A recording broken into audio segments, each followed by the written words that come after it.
ಕೊನೆಗೂ ಟ್ರಂಪ್ ಅವರು ಮನಸ್ಸು ಮಾಡಿ ಆಯ್ತು, ಇಸ್ರೇಲ್ ಪರ ಇರಾನ್ ವಿರುದ್ಧ ರಣರಂಗಕ್ಕೆ ಇಳಿದಿದೆ ಯುಎಸ್ ಆರ್ಮಿ. ಅದು ದೊಡ್ಡ ಮಟ್ಟದಲ್ಲೇ ಇರಾನ್ ಮೇಲೆ ಅಟ್ಯಾಕ್ ಮಾಡಿರೋದು. ಎಲ್ಲರೂ ಏನ್ ಅನ್ಕೊಂಡಿದ್ರು, ಟ್ರಂಪ್ ಹೇಗಿದ್ರು ಇನ್ನು 2 ವಾರಗಳ ಕಾಲಾವಕಾಶ ತೆಗೆದುಕೊಂಡಿದ್ದಾರೆ, ರಣರಂಗಕ್ಕೆ ಅಮೆರಿಕ ಎಂಟ್ರಿ ಆಗೋದು ಡಿಲೇ ಆಗತ್ತೆ ಅಂತ. ಇದೇ ಯುದ್ಧ ತಂತ್ರ. ನಾನು ಪದೇ ಪದೇ ಹೇಳ್ತಾ ಇದ್ದೆ, ಇರಾನ್ ನ ನ್ಯೂಕ್ಲಿಯರ್ ಸೈಟ್ ಗಳನ್ನ ಉಡಾಯಿಸಬೇಕು ಅಂದ್ರೆ ಇಸ್ರೇಲ್ ನ ಬಂಕರ್ ಬರ್ಸ್ಟಿಂಗ್ ಬಾಂಬ್ ಗಳಿಂದ ಸಾಧ್ಯ ಇಲ್ಲ. ಅದಕ್ಕೆ ಅಮೆರಿಕದ B2 ಬಾಂಬರ್ ಹೊತ್ತು ತರೋ GBU-57 ಬಂಕರ್ ಬರ್ಸ್ಟಿಂಗ್ ಬಾಂಬೆ ಆಗಬೇಕು ಅಂತ. ಯಾಕಂದ್ರೆ 2 ಪರ್ವತಗಳ ನಡುವೆ ಫುರ್ದೋ ಅನ್ನುವ ನ್ಯೂಕ್ಲಿಯರ್ ಸೈಟ್ ಅಲ್ಲಿ ಇರಾನ್ ತನ್ನ ಪರಮಾಣು ಕಾರ್ಯಕ್ರಮಗಳಿಗೆ ಬೇಕಾದ ಯುರೇನಿಯಂ ಅನ್ನ ಸುಮಾರು 300 ಅಡಿ ಆಳದಲ್ಲಿ ಮುಚ್ಚಿಟ್ಟಿದ್ದು. ಇಸ್ರೇಲ್ ನ ಬಾಂಬರ್ ಗಳಿಗೆ 300 ಅಡಿ ಆಳ ತಲುಪುವ ಶಕ್ತಿ ಇರಲಿಲ್ಲ. ಅದರ ಸಾಮರ್ಥ್ಯ ಏನಿದ್ರು 100 ರಿಂದ 150 ಅಡಿ ತಲುಪುವಷ್ಟು ಮಾತ್ರ. ಹಾಗಾಗಿ ಹೇಳಿದ್ದು B2 ಬಾಂಬರೇ ಬೇಕಾಗಿತ್ತು, ಅದರಲ್ಲೂ GBU-57 ಬಂಕರ್ ಬರ್ಸ್ಟಿಂಗ್ ಬಾಂಬೆ ಬೇಕಾಗಿತ್ತು ಅಂತ. ದಾಳಿಯ ನಂತರ ಅಮೆರಿಕ ಕ್ಲಾರಿಟಿ ಸಹ ಕೊಟ್ಬಿಟ್ಟಿದೆ, ನಾವು ಶಾಂತಿ ಎಕ್ಸ್ಪೆಕ್ಟ್ ಮಾಡ್ತೀವಿ ಇರಾನ್ ನಿಂದ, ಇದಕ್ಕೆ ಪ್ರತಿರೋಧ ಒಡ್ಡುವ ಪ್ರಯತ್ನ ಮಾಡಬಾರದು, ದುಸ್ಸಾಹಸ ಮಾಡಬಾರದು. ಇರಾನ್ ನ ಪರಮಾಣು ಕಾರ್ಯಕ್ರಮ ವಿಶ್ವಕ್ಕೆ ಮಾರಕ, ಹಂಗಾಗಿ ಅವರ ಪರಮಾಣು ಸೈಟ್ ಗಳನ್ನ ಧ್ವಂಸ ಮಾಡಿದ್ದೇವೆ, ಇದಕ್ಕೆ ಪ್ರತಿಕ್ರಿಯೆ ಕೊಡೋದಕ್ಕೆ ಹೋಗಬಾರದು ಅಂತಾನೆ ಅಮೆರಿಕ ಎಚ್ಚರಿಕೆ ಕೊಟ್ಟಿರೋದು ಇರಾನ್ಗೆ. ಇರಾನ್ ಪರಮಾಣು ಬಾಂಬ್ ತಯಾರಿಕೆ ಮಾಡ್ತಾ ಇದ್ದಿದ್ದೆ ತನ್ನ ಪ್ರಮುಖ 3 ನ್ಯೂಕ್ಲಿಯರ್ ಸೈಟ್ ಗಳಾದ ಫುರ್ದೋ, ನತಾಂಜ್, ಇಸ್ಫಹಾನ್ ಅನ್ನುವ ನ್ಯೂಕ್ಲಿಯರ್ ಸೈಟ್ ಗಳಿಂದ. ಈ 3 ನ್ಯೂಕ್ಲಿಯರ್ ಸೈಟ್ ಗಳ ಮೇಲೆ ಅಮೆರಿಕ ತನ್ನ B2 ಬಾಂಬರ್ ಉಪಯೋಗಿಸಿ GBU-57 ಬಂಕರ್ ಬರ್ಸ್ಟಿಂಗ್ ಬಾಂಬ್ ಹಾಕಿರೋದು. ಇದೇ ನೋಡಿ B2 ಬಾಂಬರ್ ಸಂಪೂರ್ಣ ಸ್ಟೆಲ್ತ್ ಟೆಕ್ನಾಲಜಿಯಿಂದ ಮಾಡಿರೋದು.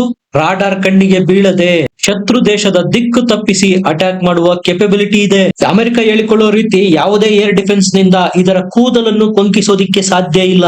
ಏರ್ ಡಿಫೆನ್ಸ್ ಸಿಸ್ಟಮ್ ವರ್ಕ್ ಆಗೋದು ಹೇಗೆ, ರಾಡಾರು ರೇಡಿಯೇಷನ್ಸ್ ನ ಬಿಡುತ್ತೆ, ಆ ರೇಡಿಯೇಷನ್ ಶತ್ರು ದೇಶದ ವಿಮಾನಕ್ಕೆ ಬಡಿದು ವಾಪಸ್ ಆಗುತ್ತೆ. ಆಗ ಶತ್ರು ದೇಶದ ವಿಮಾನ ರಾಡಾರ್ ಕಣಿಗೆ ಪತ್ತೆಯಾಗುತ್ತೆ. ರಾಡಾರ್ ಈ ಕಡೆಯಿಂದ ಮಿಸೈಲ್ ದಾಳಿ ಮಾಡಿ ಶತ್ರು ದೇಶದ ವಿಮಾನನ ಹೊಡೆದುರುಳಿಸುತ್ತೆ. ಆದ್ರೆ ಈ B2 ಸ್ಟೆಲ್ತ್ ಬಾಂಬರ್ ಸ್ಟೆಲ್ತ್ ಆಗಿರೋದ್ರಿಂದ ತನ್ನ ಕಡೆ ಬರ್ತಕ್ಕಂತಹ ಎಲ್ಲ ರೇಡಿಯೇಷನ್ಸ್ ನ ತಾನೇ ಅಬ್ಸರ್ವ್ ಮಾಡಿಕೊಳ್ಳುತ್ತೆ. ಅದು ರಿಫ್ಲೆಕ್ಟ್ ಆಗಿ ವಾಪಸ್ ಹೋಗೋದಕ್ಕೆ ಬಿಡೋದಿಲ್ಲ. ಇದನ್ನೇ ಸ್ಟೆಲ್ತ್ ಟೆಕ್ನಾಲಜಿ ಅನ್ನೋದು. ಇಂತಹ ಒಂದು B2 ಬಾಂಬರ್ ನ ಬೆಲೆ 18,000 ಕೋಟಿ. ಇಂತಹ ಸುಮಾರು 20 B2 ಬಾಂಬರ್ ಗಳಿದಾವೆ ಅಮೆರಿಕದ ಬಳಿ. ಈ B2 ಸ್ಟೆಲ್ತ್ ಬಾಂಬರ್ ನ USA ಮಾಡೋದಕ್ಕೆ ಶುರು ಮಾಡಿದ್ದು 1980ರ ಆಸುಪಾಸಲ್ಲಿ. ಈಗ ಅಮೆರಿಕದ ಬಳಿ ಸುಮಾರು 20 B2 ಬಾಂಬರ್ ಗಳಿದಾವೆ. ಈ ಸ್ಟೆಲ್ತ್ ಬಾಂಬರ್ ನ ಅಮೆರಿಕ ಯಾವಾಗ ಹೊರ ತೆಗೀತಪ್ಪ ಅಂದ್ರೆ, ನಾನೀಗಾಗ್ಲೇ ಹೇಳಿದೆ, ಇರಾನ್ ತನ್ನ ನ್ಯೂಕ್ಲಿಯರ್ ಬಾಂಬ್ ತಯಾರಿಕೆಗೆ ಯುರೇನಿಯಂ ಅನ್ನ ಸುಮಾರು 300 ಅಡಿ ಆಳದಲ್ಲಿ ಫುರ್ದೋ ಅನ್ನುವ ನ್ಯೂಕ್ಲಿಯರ್ ಸೈಟ್ ಅಲ್ಲಿ 2 ಪರ್ವತಗಳ ನಡುವೆ ಅಡಗಿಸಿಟ್ಟಿತ್ತು ಅಂತ. ಅಷ್ಟೊಂದು ಆಳವಾದ ಪ್ರದೇಶನ ತಲುಪಿ ಬ್ಲಾಸ್ಟ್ ಮಾಡಬೇಕು ಅಂದ್ರೆ ಅದು ಕೇವಲ ಅಮೆರಿಕದ B2 ಬಾಂಬರ್ ಹೊತ್ತು ತರುವ GBU-57 ನಿಂದ ಮಾತ್ರ ಸಾಧ್ಯ. ನೀವೇ ನೋಡಿ, ಇಸ್ರೇಲ್ ಪದೇ ಪದೇ ಫುರ್ದೋ ನ್ಯೂಕ್ಲಿಯರ್ ಸೈಟ್ ನ ಟಾರ್ಗೆಟ್ ಮಾಡಿ ಅಟ್ಯಾಕ್ ಮಾಡ್ತಾ ಇದ್ರು ಕೂಡ ಅದರ ಕೂದಲನ್ನು ಕೊಂಕಿಸೋದಕ್ಕೆ ಸಾಧ್ಯ ಆಗಿರಲಿಲ್ಲ. ಕಾರಣ ಏನು, ಅಷ್ಟೊಂದು ಆಳದಲ್ಲಿ ಒದಗಿಸಿಟ್ಟಿದ್ರು ಯುರೇನಿಯಂ ಅನ್ನ.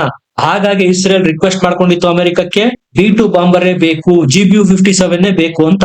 GBU-57 ವರ್ಕ್ ಮಾಡೋ ಶೈಲಿ ನೋಡಿ, ಮೊದಲು ಅದು ಭೂಮಿಯನ್ನ ಸೀಳಿಕೊಂಡು ಟಾರ್ಗೆಟ್ ಕಡೆಗೆ ನುಗ್ಗುತ್ತೆ. ಯಾವಾಗ ಟಾರ್ಗೆಟ್ ರೀಚ್ ಆದೆ ಅಂತ ಕನ್ಫರ್ಮ್ ಆಗುತ್ತೋ ತನ್ನನ್ನು ತಾನು ಬರ್ಸ್ಟ್ ಮಾಡ್ಕೊಳ್ಳುತ್ತೆ.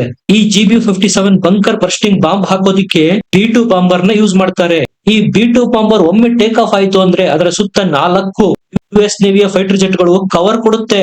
ಬಂಕರ್ ಬರ್ಸ್ಟಿಂಗ್ ಬಾಂಬ್ ನ ಟಾರ್ಗೆಟ್ ಮೇಲೆ ಹಾಕಿ ವಾಪಸ್ ಬರುವವರೆಗೂ ಈ 4 US ನೇವಿಯ ಫೈಟರ್ ಜೆಟ್ ಗಳು ಅದಕ್ಕೆ ಕವರ್ ಕೊಡುತ್ತೆ. ಹಾಗಾದ್ರೆ ಈ B2 ಬಾಂಬರ್ ನ ಎಲ್ಲಿಂದ ಕಳಿಸಲಾಯಿತು? ಮಿಡ್ಲ್ ಈಸ್ಟ್ ನಲ್ಲಿ ಸುಮಾರು 40,000 ಅಮೆರಿಕದ ಸೈನಿಕರಿದ್ದಾರೆ. ಆಲ್ಮೋಸ್ಟ್ ಆಲ್ ಮಿಡ್ಲ್ ಈಸ್ಟ್ ನಲ್ಲಿ ಬರುವ ಎಲ್ಲ ಕಂಟ್ರಿಗಳಲ್ಲೂ ಅಮೆರಿಕ ಸೇನಾ ನೆಲೆಯನ್ನು ಹೊಂದಿದೆ. ಅಲ್ಲಿಂದೇನಾದ್ರೂ B2 ಬಾಂಬರ್ ನ ಕಳಿಸ್ತಾ? ಇದಕ್ಕೆ ಉತ್ತರ ಇಲ್ಲ. ಫೊಮೋವಾ ಅನ್ನೋ ಹೆಸರಿನ ಒಂದು ಐಸ್ಲ್ಯಾಂಡ್ ಇದೆ ಆಸ್ಟ್ರೇಲಿಯಾ ಬಳಿ. ಇದನ್ನ USA ಕಬ್ಜಾ ಮಾಡಿಟ್ಕೊಂಡಿದೆ. ಅಲ್ಲಿಂದ B2 ಬಾಂಬರ್ ನ ಕಳಿಸಿರೋದು. ಇರಾನ್ ಏನ್ ಲೆಕ್ಕಾಚಾರ ಹಾಕಿತ್ತು, ಮಿಡಲ್ ಈಸ್ಟ್ ಕಂಟ್ರಿಗಳಲ್ಲಿ ಅಮೆರಿಕದ ಸೇನಾ ನೆಲೆಗಳಿದಾವೆ, ಪಾಕಿಸ್ತಾನದಲ್ಲೂ ಸಹ ಅಮೆರಿಕದ ಸೇನಾ ನೆಲೆ ಇದೆ, ಆ ಕಡೆಯಿಂದ ಏನಾದ್ರೂ ನಮ್ಮ ಮೇಲೆ ಅಟ್ಯಾಕ್ ಆಗಬಹುದು ಅಂತ ಇರಾನ್ ಲೆಕ್ಕಾಚಾರ ಮಾಡಿ ಕೂತಿತ್ತು. ಆದ್ರೆ ಅಮೆರಿಕ ದಾಳಿ ಮಾಡಿದ್ದು ವೋಹಾನ್ ಅನ್ನುವ ತಾನು ಕಬ್ಜಾ ಮಾಡಿಕೊಂಡ ಐಸ್ಲ್ಯಾಂಡ್ ಇಂದ. ಸುಮಾರು 7 ರಿಂದ 8,000 ಕಿಲೋಮೀಟರ್ ನಷ್ಟು ದೂರ ಇದೆ ಆ ಐಸ್ಲ್ಯಾಂಡ್.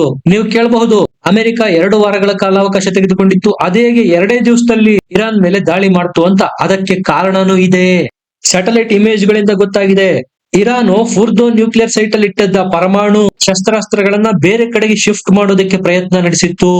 ಆ ಫುರ್ದೋ ನ್ಯೂಕ್ಲಿಯರ್ ಸೈಟ್ ಅಲ್ಲಿ 16 ರಿಂದ 18 ಟ್ರಕ್ಗಳು ಲೈನ್ ಅಲ್ಲಿ ನಿಂತಿತ್ತಂತೆ ಪರಮಾಣು ಶಸ್ತ್ರಾಸ್ತ್ರಗಳನ್ನ ಬೇರೆ ಕಡೆಗೆ ಶಿಫ್ಟ್ ಮಾಡೋದಿಕ್ಕೆ. ಆಗ್ಲೇ ಒಂದೊಂದಾಗಿ ಹೊರಗೆ ಬರೋದಕ್ಕೂ ಶುರುವಾಗಿತ್ತಂತೆ. ಹೀಗಾಗಿ ಅಮೆರಿಕ ಸಹ ತನ್ನ ನಿರ್ಧಾರನ ದಿಢೀರಂತ ಬದಲಿಸ್ತು. ಡೈರೆಕ್ಟ್ ಆಗಿ B2 ಬಾಂಬರ್ ಇಂದಾನೆ ಅಟ್ಯಾಕ್ ಮಾಡ್ತು. ಅಟ್ಯಾಕ್ ಮಾಡಿದ ತೀವ್ರತೆಗೆ ಬೆಂಕಿಯ ಪರ್ವತನೇ ಎದ್ದಿದೇನಪ್ಪಾ ಅನ್ನಿಸ್ಬೇಕು. ಆ ರೀತಿಯ ದೊಡ್ಡ ಭಯಂಕರ ಜ್ವಾಲಾಮುಖಿ ಆಕಾರದ ಬೆಂಕಿ ಕಾಣಿಸ್ಕೊಳ್ತು. ಆದ್ರೆ ಅದರಿಂದ ರೇಡಿಯೇಷನ್ ಲೀಕ್ ಆಗಿದೆಯೋ ಇಲ್ವೋ ಅನ್ನೋದನ್ನ ಇರಾನ್ ಇನ್ನು ಕನ್ಫರ್ಮ್ ಮಾಡಿಲ್ಲ. ನ್ಯೂಕ್ಲಿಯರ್ ಸೈಟ್ ಗಳ ಮೇಲೆ ಅಮೆರಿಕ ದಾಳಿ ಮಾಡಿರೋದನ್ನಂತೂ ಇರಾನ್ ಕನ್ಫರ್ಮ್ ಮಾಡಿದೆ. ಇಷ್ಟೇ ಅಲ್ಲ, B2 ಬಾಂಬರ್ ನ ಜೊತೆಗೆ ಅಮೆರಿಕ ತನ್ನ ತೋಮೆ ಹಾಕ್ ಅನ್ನುವ ಘಾತಕ 30 ಮಿಸೈಲ್ ಗಳನ್ನ ಬಳಸಿದೆ ಇರಾನ್ ವಿರುದ್ಧ ಅಂತಾನೂ ಗೊತ್ತಾಗಿದೆ. ಸ್ಪಷ್ಟ ಆಗತ್ತೆ ಇದರಿಂದ ಅಮೆರಿಕ ಡಿಸೈಡ್ ಮಾಡೇ ಕೂತಿದೆ. ಶತಾಯಗತಾಯ ಇರಾನ್ನ ಎಲ್ಲ ನ್ಯೂಕ್ಲಿಯರ್ ಸೈಟ್ ಗಳನ್ನ ಧ್ವಂಸ ಮಾಡಿಯೇ ವಾಪಸ್ ಬರಬೇಕು ಅಂತ. US ನೇವಿಯ ಒಂದು ಏರ್ಕ್ರಾಫ್ಟ್ ಕ್ಯಾರಿಯರ್ ಪರ್ಷಿಯನ್ ಗಲ್ಫ್ ಅಲ್ಲಿ ಇತ್ತು. ಅಲ್ಲಿಂದ ಈ 30 ತೋಮೆ ಹಾಕ್ ಮಿಸೈಲ್ ಗಳನ್ನ US ಮಿಲಿಟರಿ ಇರಾನ್ ಮೇಲೆ ಆರಿಸಿರೋದು. ಇದು ಸಹ ಬಂಕರ್ ಬರ್ಸ್ಟಿಂಗ್ ಬಾಂಬ್ ಗಳ ರೀತಿನೇ ಕೆಲಸ ಮಾಡುತ್ತೆ. ತೋಮೆ ಹಾಕ್ ಮಿಸೈಲು ಭೂಮಿಯೊಳಗೆ ಡೀಪ್ ಪೆನಿಟ್ರೇಷನ್ ಮಾಡಿ ಬ್ಲಾಸ್ಟ್ ಆಗುತ್ತೆ. ಇರಾನ್ಗೆ ಈಗ ಹತ್ತತ್ರ ಮೂರ್ಛೆ ಹೋಗುವ ಪರಿಸ್ಥಿತಿ. ಇಸ್ರೇಲ್ ದಾಳಿಯನ್ನ ಹಾಗೋ ಹೀಗೋ ಮಾಡಿ ಕೈಕಾಲಾಡಿಸಿ ಎದುರಿಸ್ತಾ ಇತ್ತು. ಈಗ ಖುದ್ದು ಅಮೆರಿಕನೇ ದಾಳಿ ಮಾಡ್ತಾ ಇರೋದ್ರಿಂದ ಕೈಕಾಲಲ್ಲ ತಲೆನೂ ಆಡಿಸಿದಂತ ಪರಿಸ್ಥಿತಿ ಬಂದಿದೆ. ಇದಕ್ಕೆ ರಿಟಾಲಿಯೇಷನ್ ಕೊಡಬೇಕು ಬಿಡಬೇಕು ಒಂದು ಗೊತ್ತಾಗ್ತಾ ಇಲ್ಲ ಇರಾನ್ಗೆ. ಒಂದು ವೇಳೆ ಪ್ರತಿಕ್ರಿಯೆ ಕೊಟ್ರೆ ಅದರ 10 ಪಟ್ಟು ಮತ್ತೆ ದಾಳಿನ ಎದುರಿಸಬೇಕಾಗತ್ತೆ ಅಮೆರಿಕದಿಂದ. ಕೊಡದೆ ಹೋದ್ರೆ ಹೀನಾಯ ಅವಮಾನ ಅನುಭವಿಸಿದಂತಾಗತ್ತೆ. ಇಲ್ಲಿ ಮಿಡ್ಲ್ ಈಸ್ಟ್ ಅಲ್ಲೂ ಸಹ ಅಮೆರಿಕದ ಸೇನಾ ನೆಲೆಗಳಿವೆ. ಅವು ಯಾವುದನ್ನು ಬಳಸದೆ ಪರ್ಷಿಯನ್ ಗಲ್ಫ್ ಇಂದ, ವೋಹಾಮ್ ಅನ್ನುವ ಐಸ್ಲ್ಯಾಂಡ್ ಇಂದ. ಇದಕ್ಕೂ ಸಹ ರೀಸನ್ ಇದೆ. ಇದು ಯುದ್ಧದ ಒಂದು ಸ್ಟ್ರಾಟಜಿ. ಇರಾನ್ ಕಾದು ಕೂತಿದ್ದು ಮಿಡ್ಲ್ ಈಸ್ಟ್ ಕಡೆಯಿಂದ ಅಮೆರಿಕ ನಮ್ಮ ಮೇಲೆ ದಾಳಿ ಮಾಡಬಹುದು ಅಂತ. ಆದ್ರೆ ಮಾಡಿದ್ದು ಬೇರೆ ಕಡೆಯಿಂದ. ಇದು ದಿಕ್ಕು ತಪ್ಪಿಸುವ ತಂತ್ರ. ಇನ್ನು ಒಂದು ತನ್ನ ಯುದ್ಧ ವಿಮಾನಗಳಿಗೆ ಈಸಿಯಾಗಿ ಅಮೆರಿಕ ಯಾವಾಗ ರೀಫ್ಯೂಲಿಂಗ್ ಮಾಡಬಹುದು, ಡಿಸ್ಟೆನ್ಸ್ ಜಾಸ್ತಿ ಇದ್ದಾಗ. ಈಗ ಸ್ಟ್ಯಾಂಡ್ ಬೈ ಮೋಡಲ್ ಇಟ್ಟಿದೆ ಮಿಡ್ಲ್ ಈಸ್ಟ್ ನಲ್ಲಿರುವ ತನ್ನ ಸೇನೆಯನ್ನ ಅಮೆರಿಕ. ಇರಾನ್ ಏನಾದ್ರೂ ರಿಟಾಲಿಯೇಷನ್ ಮಾಡ್ತು ಅಂದ್ರೆ ಅದನ್ನ ಬಳಸೋದಿಕ್ಕೆ ಶುರು ಮಾಡುತ್ತೆ. ಯಾಕಂದ್ರೆ ಪ್ರಾರಂಭದಲ್ಲೇ ಹತ್ರ ಇರುವ ಸೇನೆಯಿಂದ ಅಟ್ಯಾಕ್ ಮಾಡೋದ್ರಿಂದ ಮೂವ್ಮೆಂಟ್ಸ್ ನ ಬೇಗ ಇರಾನು ಗ್ರಾಸ್ಪ್ ಮಾಡುವ ಸಾಧ್ಯತೆಗಳಿರುತ್ತೆ. ಇದರಿಂದ ದಾಳಿ ಖಚಿತವಾಗಿ ಸಕ್ಸಸ್ ಆಗಲ್ಲ. ಹಾಗಾಗಿ ದೂರದಿಂದ ಅಟ್ಯಾಕ್ ಮಾಡಿರೋದು ಅಮೆರಿಕ. ಅದು ಇರಾಕ್ ಆಗಿರ್ಬೋದು, ಸಿರಿಯಾ ಆಗಿರ್ಬೋದು, Kuwait, Saudi Arabia, Qatar, Yemen, almost all ಎಲ್ಲ ಮಿಡ್ಲ್ ಈಸ್ಟ್ ಕಂಟ್ರಿಗಳಲ್ಲೂ ಅಮೆರಿಕ ತನ್ನ ಸೇನಾ ನೆಲೆಗಳನ್ನು ಹೊಂದಿದೆ. ನಿಮಗೆ ನೆನಪಿರಬಹುದು 15 ಮೇ ಆಸುಪಾಸಲ್ಲಿ ಡೊನಾಲ್ಡ್ ಟ್ರಂಪ್ UAE, ಕತಾರ್ ಮತ್ತು ಸೌದಿ ಅರೇಬಿಯಾ ದೇಶಗಳ ಪ್ರವಾಸ ಕೈಗೊಂಡಿದ್ರು. ಆಗಲೇ ಈ ಯುದ್ಧಕ್ಕೆ ಬೇಕಾದ ಎಲ್ಲ ತಯಾರಿಗಳನ್ನು ಸೆಟ್ ಮಾಡಿ ಬಂದಿದ್ರು. ಈಗ ನೀವೇ ಅಬ್ಸರ್ವ್ ಮಾಡಿ, ಯಾವುದಾದ್ರೂ ಮುಸ್ಲಿಂ ದೇಶ ಮುಂದೆ ಬಂದು ನಾನು ಇರಾನ್ಗೆ ಸಪೋರ್ಟ್ ಮಾಡ್ತೀನಿ ಅಂತ ಹೇಳ್ತಾ ಇದೆಯಾ? ಇಲ್ಲ. ಅಕ್ಷರ ಸಹ ಇರಾನ್ ಒಬ್ಬಂಟಿ. ಇದನ್ನೇ ಹೇಳೋದು ಯುದ್ಧ ತಂತ್ರ ಅಂತ. ಇಸ್ರೇಲ್ ನಂತಹ ಪುಟ್ಟ ದೇಶ ಇರಾನ್ ನಂತಹ ಗಜಗಾತ್ರದ ದೇಶದ ಮೇಲೆ ಯುದ್ಧ ಮಾಡಬೇಕು ಅಂದ್ರೆ ಸುಮ್ನೆನಾ? 10 ಬಾರಿ ಯೋಚನೆ ಮಾಡ್ಬೇಕಾಗತ್ತೆ. ಇದೆಲ್ಲ ಸುಮ್ನೆ ಆಯ್ತು ಅನ್ಕೊಂಡಿದೀರಾ? ಇದಕ್ಕೆ ಬೇಕಾದ ಪ್ಲಾಟ್ಫಾರ್ಮ್ ನ ಅಮೆರಿಕನೇ 6 ತಿಂಗಳು 8 ತಿಂಗಳ ಹಿಂದೆನೆ ತಯಾರಿ ಮಾಡಿಕೊಟ್ಟಿತ್ತು. ಇಸ್ರೇಲ್ ಮೊದಲು ಇರಾನ್ ನ ಬಾರಿಸೋದಿಕ್ಕೆ ಶುರು ಮಾಡ್ತು. ಈಗ ಅದಕ್ಕೆ ಅಮೆರಿಕ ಸಹ ಎಂಟ್ರಿ ಆಗಿದೆ.